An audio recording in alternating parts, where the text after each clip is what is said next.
Hey everyone, I just want to do a quick in-depth guide today for my Aether DK build, as I've hit 250 wins today and I just wanted to finally get the video out. Starting off, I was going to give y'all the gear I use, which is full cloth DK with a light blade.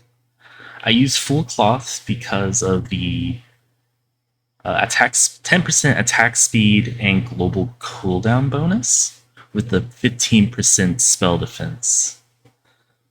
We take this because the attack speed for our bloodbath and auto attack procs, and the global cooldown to get the quicker combo off and get more brutal strikes to heal us. Also, the spell defense is very much needed to balance out our weapon and spell defense, so we're not squishy to mages. And since might also gives us weapon defense as well as weapon power. So this is why I don't run full plate instead. And we run the light blade because as a two-handed weapon, it attacks as fast as a one-handed, and it also benefits from deadly duelists. Going into the build, we have 250 vitality and 350 might. 250 vitality because we also benefit from the Giant's Blood passive. We end up with 9100 maximum health in the end. And 350 might is a decent weapon power for bursts. For the secondary attributes, 200 precision in order to get us to a decent 29.5% crit chance, and 100 impact to get us to 45% critical damage. It's as we will be using a lot of crit passes or crit cards later on. Going into the warfare abilities, we take Brutal Strike, Shield Break, Feasting Strike, and Bull Rush. These are the bare minimum essentials. Brutal Strike because it is our spammable that heals us every 3 casts for a decent amount of health, increasing our sustainability. Shield Break because this is an armor break card that we use before our combo, increasing damage and while shredding their defenses. Feasting Strike for a huge sustain during the fight, and it's also free of charge. All it costs is Aether.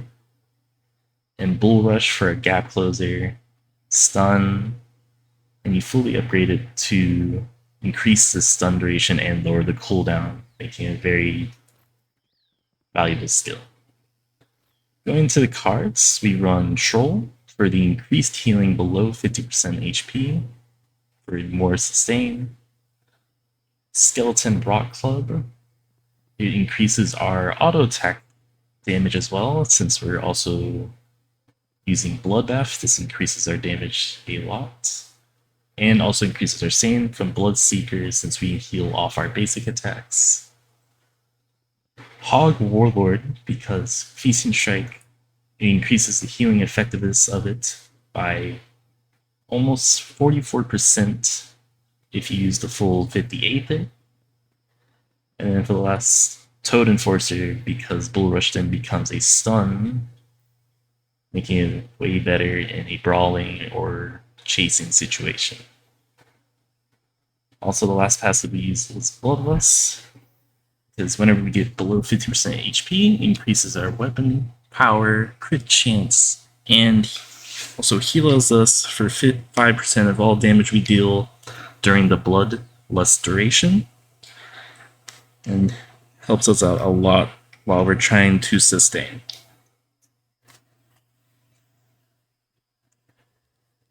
Moving on to Shadow. Skipping over Quick Slash as we don't use it, we'll be going to Shadow Kick.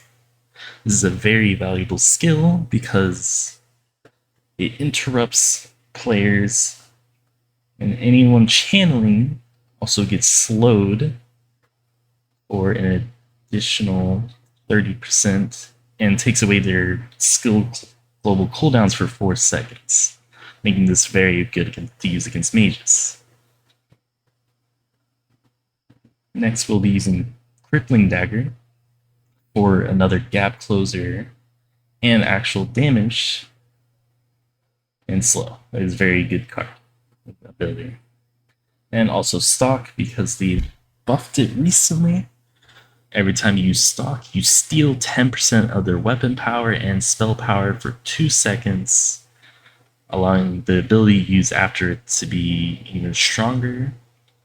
And coup de grace for huge damage while it's fully upgraded on a very short cooldown, allowing you to apply a lot of pressure. For the cards in Shadow, we are using the Shadow Kick. Now slows the target by 40% for 4 seconds. Even if you do not cancel an ability, it will still apply the increased slow, making you able to kite people even better if you need to. Crippling Dagger, Brotherhood Tracker. It's because you're already reactivating it twice anyways, you'll be doing 11% additional damage for the entire duration of Crippling Dagger.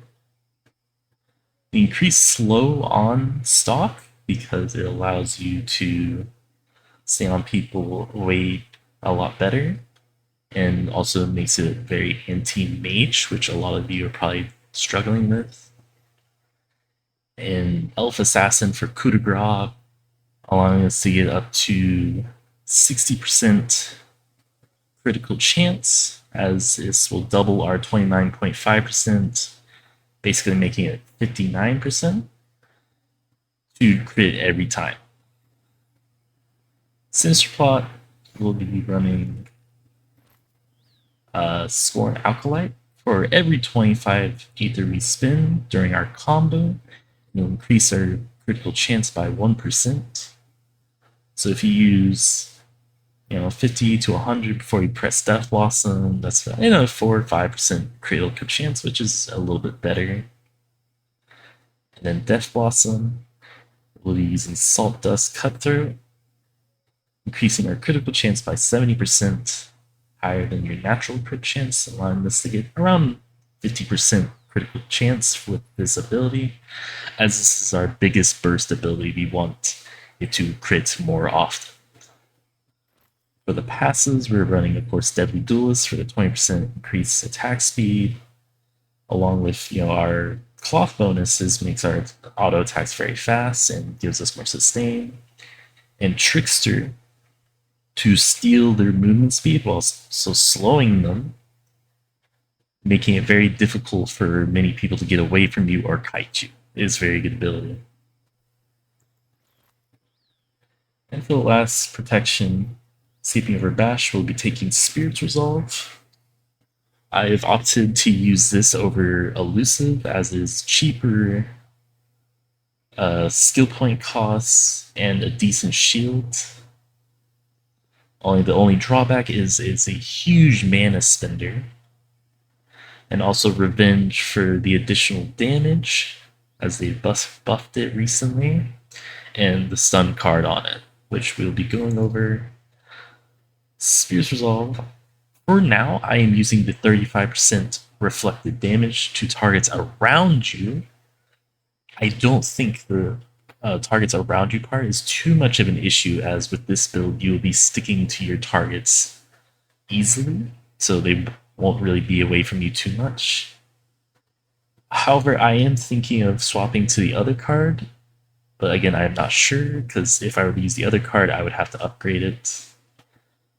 And last but not least, Mindslave Taskmaster for the additional 2.1 second stun, allowing you to brawl even better.